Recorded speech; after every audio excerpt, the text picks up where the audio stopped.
düşürük artıq üzümüzə.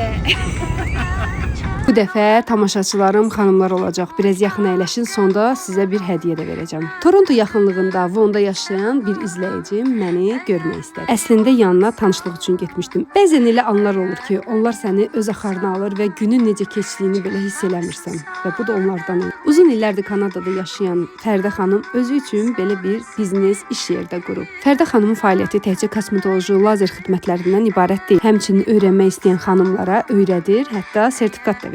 Çox səmimi, isti bir ortamda elə gözəl söhbətlər elədik ki, elə bir-birimizi uzun illərdir tanıyırıq.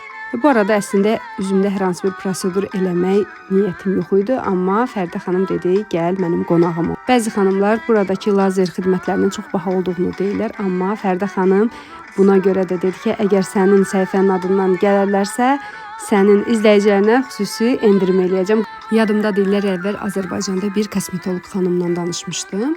Ona üzümdə nələri elə biləcəyimi, nələrə toxunuş eləcəyimi soruşanda məni çox qorxuzmuşdu. Demişdi ki, sənin üzün başdan ayağa problemlidir, səni dəyişmək lazımdır. Sağ olsun Fərdə xanım bu qorxunu mənim içimdən götürdü. Dedi ki, dərində, özündə çox gözəlsən.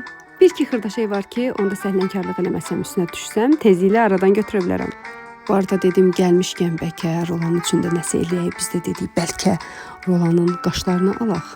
Zarafat edirəm, Rolanın qaşlarını almadıq, amma qaşının altındakı xalı bir toxunuşla Fərdə xanımın aparatı götürdü. Ağrısız, işsiz, yanıqsız, heç nəysiz. Biz də hər zamanki kimi ənənəmizə sadiq olaraq getdiyimiz yerə Azərbaycan şirniyyatı götürdük. Bu dəfə məhsulumuz Qarabağ kətəsi oldu. Fərdə xanım da heç bizdən geri qalmayaraq, o da öz məhsullarından, öz vətənindən gələn bu tərhana çorbasından bizə hədiyyə elədi.